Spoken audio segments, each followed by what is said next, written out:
ఇంకెన్నాళ్ళు రెంటింట్లో ఉంటాం? సొంత ఇంటి కలను నెరవేర్చుకుందాం.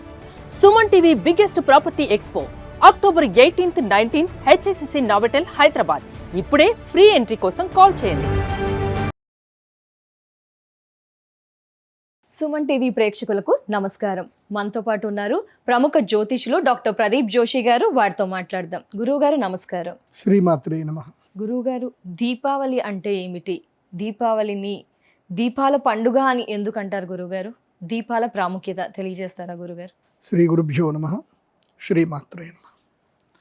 మొట్టమొదటిగా దీపావళి అనేటువంటిది ఇది హిందూ సనాతన సాంప్రదాయం అని అందరు బాగా గుర్తుపెట్టుకోండి.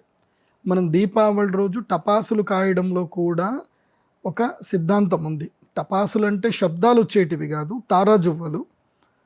దీన్ని ఉల్కా దానం అని కూడా అంటారు. అది ఏంటో చెప్తాను, జాగ్రత్త వినండి. దీపావళి పండుగలో ప్రధాన ప్రాముఖ్యత ఏమిటంటే, మనము ఈ సెప్టెంబర్ మంత్లో అంటే భాద్రపద మాసంలో కృష్ణపక్షంలో మనం ఏం చేస్తామంటే పితృదేవతలందరినీ భూమిపైకి పిలుస్తాం. పిలిచి మనం శ్రాద్ధాలు చేస్తాం, భోజనం పెడతాం, అన్నీ చేస్తాం. పితృదేవతలు ఈ ఆశ్వయుజ మాసం అంతా కూడా భూలోకంలో ఉండి అమ్మ అనుగ్రహాన్ని పొందుతారు. ఈ ఆశ్వయుజ మాసంలో మనం చేసేది ఏంటి? నవరాత్రి పూజలు చేస్తాం. నవరాత్రి పూజ అంతా చేసిన తర్వాత ధనత్రయోదశి వస్తుంది. ధనత్రయోదశి అమృత తుల్యమైనటువంటి ముహూర్తం. అది అంటే అమృత లబ్ధి కలుగుతుంది ఎవరెవరైతే వాళ్ళ వంశస్థులు ధనత్రయోదశి రోజు లక్ష్మీ పూజ చేస్తారో వాళ్ళకి అమృతత్వ సిద్ధి కలుగుతుంది. వాళ్ళ పితృదేవతలకు అమృతం దొరుకుతుంది. వాళ్ళ అమ్మవారికి ఆ రోజు పాలతో అభిషేకం చేస్తే చాలు, వాళ్ళ పితృదేవతలకి అమృతం దొరుకుతుంది. ఆ తర్వాత దీపావళి పండుగ చేసుకుంటారు. పితృదేవతలకి ఏంటంటే వాళ్ళకి దారి కనబడదు కాబట్టి వాళ్ళకి దారి కనబడేటట్టుగా చేయాలి. అంటే వాళ్ళు మళ్ళీ ఊర్ధ్వలోకాలకు వెళ్ళాలి, మళ్ళీ పితృలోకానికి వెళ్ళాలి. పితృలోకానికి వాళ్ళకి దారి ఇవ్వాలి. దారి ఇవ్వడానికి ఏంటి అంటే ఉల్కాదానం చేయాలి. ఉల్కాదానం అంటే అర్థం ఏంటంటే తారాజువ్వలు మనము ఎగిరేయాలి. ఇప్పుడు మనం సురుసురుబత్తి ఉంటుంది, ఇలా ఇలా ఇలా అంటాము, అది ఉల్కలు బయటకు వస్తాయి కదా, దాన్ని ఉల్కాదానము అంటారు. దీపావళి తర్వాత నెక్స్ట్ రోజు మనం ఏం చేస్తాం? యమదీపం వెలిగిస్తాం. యమదీపము అని అంటారు. యమధర్మరాజుకి దీపం వెలిగిస్తారు అంటారు. దీపావళి తర్వాత నెక్స్ట్ రోజు యమదీపం. ఆ తర్వాత నెక్స్ట్ రోజు ఏంటంటే భగినీ హస్తభోజనము అంటారు. భగినీ హస్తభోజనం ఎందుకోసము అక్కడ పెట్టారు అంటే, ఆ ఒక్కరోజు యమధర్మరాజు హాలిడే తీసుకుంటాడు. యమధర్మరాజుకి హాలిడే ఆ రోజు. ఆయన తన చెల్లెలింటికి వెళ్తాడు, యమునాదేవి దగ్గరికి వెళ్తాడు చెల్లెలింటికి. ఆ ఒక్కరోజు ఎవరికి మరణం రాదు అసలు.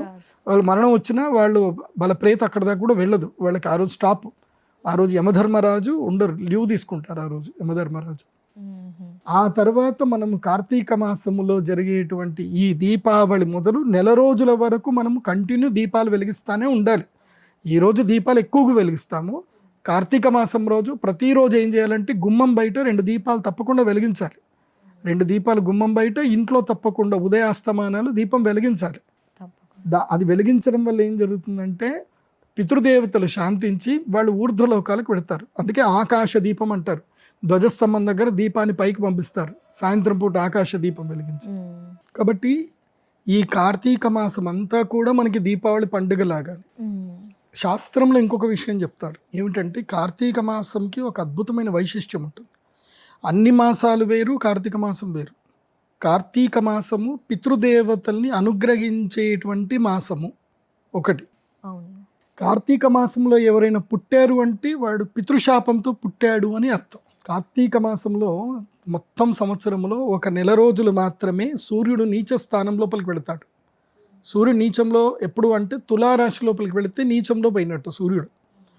ఆ తులారాశి లోపలికి సూర్యుడు ఎప్పుడు ఎంటర్ అవుతాడు అంటే అక్టోబర్ 14వ తారీఖు నుంచి తీసుకొని నవంబర్ 14 వరకు మీరు చూస్తే సూర్యుడు తులారాశి లోపలికి ఎంటర్ అవుతాడు.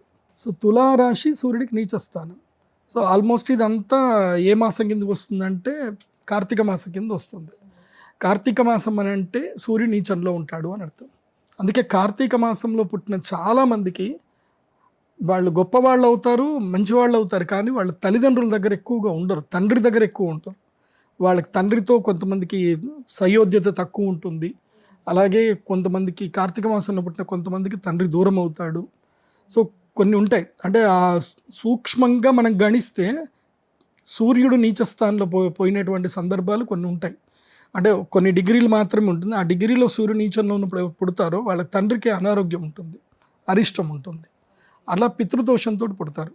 కొంతమంది కార్తీక మాసంలో పుట్టినటువంటి వాళ్ళకి సంతానం ఉంటుంది. సో ఇలా కొన్ని నెగిటివ్స్ ఉంటాయి. ఓకే. అందుకే ఈ కార్తీక మాసము దీపాల పండుగ సరిగ్గా జరుపుకోండి. శాస్త్రంలో ఇంకో విషయం ఏం చెప్తారు అంటే తైలే లక్ష్మి జలే గంగా అని అంటారు. అంటే ఈ కార్తీక మాసములో తైలము అంటే నువ్వులు పిండగా వచ్చినటువంటి నూనె.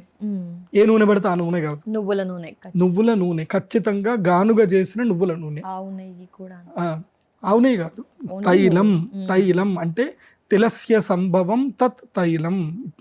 తిలము నుంచి పుట్టింది. తిలం అంటే నువ్వుల నుంచి పుట్టింది ఏదైతే ద్రవ పదార్థం ఉంటుందో దాన్నే తైలము అంటారు. ఆ తైలములో లక్ష్మీదేవి సాన్నిధ్యం ఉంటుంది. తైలే లక్ష్మి జలే గంగా, నీటి లోపల గంగాదేవి సన్నిధానం ఉంటుంది. అందుకే ఈ కార్తీక మాసం అంతా కూడా మీరు తైలమర్దన చేసుకున్న లక్ష్మీ అనుగ్రహమే, చల్లటి నీళ్లతో స్నానం చేసిన లక్ష్మీ అనుగ్రహమే.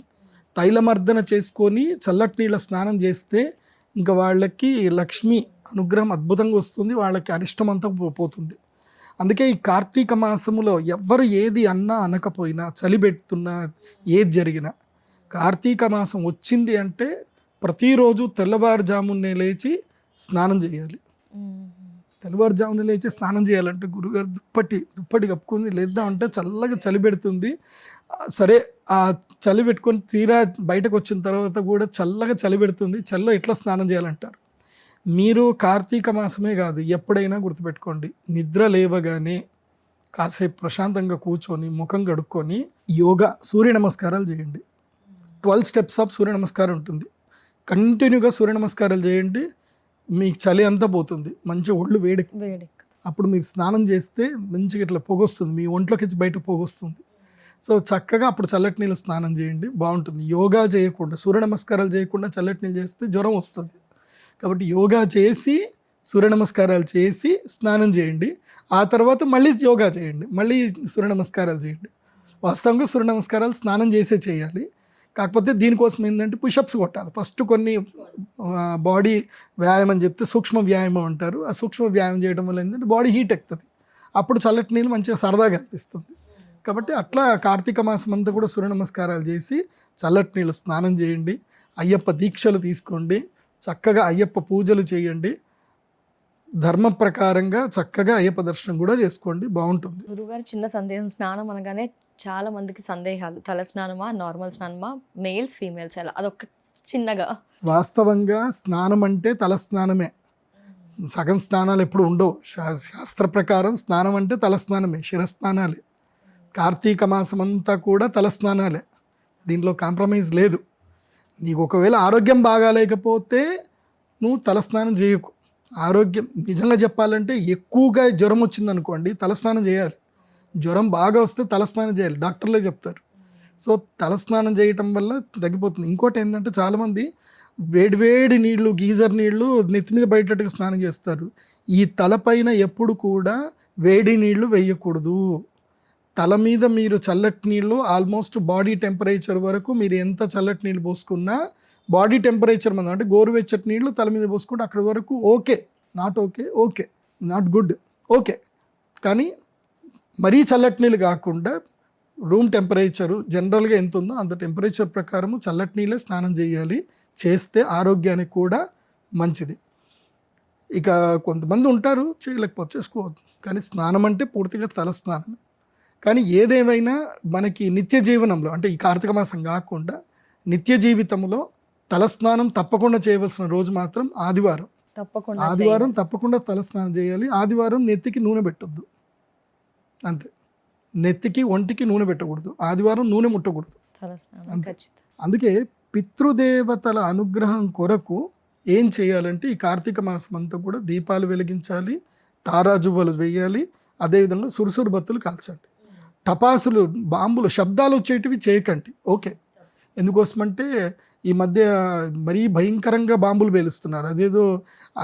అదేదో మనం నేర్చుకుందాం, బాంబులు ఎట్లా వేయడంతో నేర్చుకుందాం. ఇజ్రాయిల్ వాళ్ళకి ఎట్లాగైతే ఇజ్రాయిల్లో ప్రతి ఒక్కడికి కూడా ఏంటంటే యుద్ధం ఎలా చేయాలని సంవత్సరం పాటు ట్రైనింగ్ తీసుకుంటేనే వాడు ఇజ్రాయెల్ సిటిజన్ అవుతాడు, లేకపోతే కాడు. అట్లాగే భారతదేశంలో కూడా మీకు యుద్ధం ఎలా చేయాలి, బాంబులు ఎలా కట్టాలని మా అందరికీ నేర్పించండి. అవసరం పడితే మన దేశం మీద ఎవడన్నా పడితే అప్పుడు మనం అందరం పోయి బాంబులు వేసేద్దాం. అట్లా బాంబులు నేర్చుకోండి, కానీ మన ఇంటి పక్కనే పెద్ద పెద్ద బాంబులు పెట్టకండి. సుత్లి బాంబులని, ఆ బాంబులని, ఈ బాంబులని. పాపం గుండె పేషెంట్స్ అదిరిపోతున్నారు. కాబట్టి మరీ సౌండ్ వచ్చేటివి వద్దు. చిట్పట్ చిట్పట్ చిన్న చిన్న సౌండ్లు సరదాగా ఉండాలి. పండగ సరదాగా ఉండాలి, కానీ ఇతరులను భయపెట్టేటట్టు ఉండకూడదు. కాబట్టి సరదాగా పండుగ చేసుకోండి, సరదాగా ఎంజాయ్ చేయండి. కాకపోతే దీని వెనక ధర్మం ఉంది, దీని వెనక శాస్త్రం అయితే ఉంది. ఎవడైతే కార్తీక మాసములో ఏ కుటుంబంలో అయితే, ఏ ఇంట్లో అయితే దీపాలు వెలిగించరో, ఎవరైతే తారాజువ్వలు వెలిగించరో, వాళ్ళు రాబోయే జన్మలో సంతానము లేకుండా లేదా కుష్టు రోగముతో పుడతారు. ఎందుకోసమంటే వాళ్ళ పితృదేవతలు వాళ్ళకి శాపం పెడతారు. ఒరే, మమ్మల్ని భూమికి మేము వచ్చాము, మేము పైకి పోవడానికి మాకు దారి చూపించలేదురా నువ్వు. అంటే ఎవరిది వాళ్ళకే చూపించుకోవాలి. పక్కింటి ఆయన వెలిగించిండు కదా, నువ్వు పోవచ్చు కదా అని అంటే అట్లుండదు. నీ వంశస్థులకు నువ్వే వెలిగించాలి. ఎందుకోసం అంటే వాళ్ళ ఆస్తి నువ్వు ఎంజాయ్ చేస్తున్నప్పుడు నువ్వు వాళ్ళకి దారి చూపించాలి కదా. కాబట్టి లేదండి మా తాతగారు ఒక్క ఆస్తి ఇవ్వలేదండి, అంత నేనే సంపాదించుకున్నా అంటే నీ జన్మలో డిఎన్ఏ ఎక్కడుంది? మీ తాతదే కదా. సో మీ తాత నాకేమి ఇవ్వలేదు అనుకో, మీ డిఎన్ఏలో శక్తి ఇచ్చాడు, నువ్వు ఆలోచిస్తున్నావు, ఇలా ఉన్నావంటే నీ తాతకు అది వచ్చింది కాబట్టి నీకు ఇది వచ్చింది, లేకపోతే రాదు. నీ జ్ఞానం కూడా నీ తాత దగ్గర నుంచి నీ క్యారిఫైర్ అవుతుంది. ఇప్పుడు నా దగ్గర కొన్ని నాలెడ్జ్ ఉంది, ఆ నాలెడ్జ్ మా తాత దగ్గర ఉంది కాబట్టి వచ్చింది. మా తాతలు జ్యోతిష్ శాస్త్ర పండితులు. అప్పటి నుంచి శ్రీకృష్ణదేవరాయల ఆస్థానంలో పనిచేశారు. ఆ తర్వాత అక్కడి నుంచి వెళ్ళి నవాబుల దగ్గర పనిచేయాల్సి వచ్చింది. తర్వాత నిజాం ఆస్థానంలో పనిచేయాల్సి వచ్చింది. బిజాపూర్ సుల్తాన్ దగ్గర చేశారు.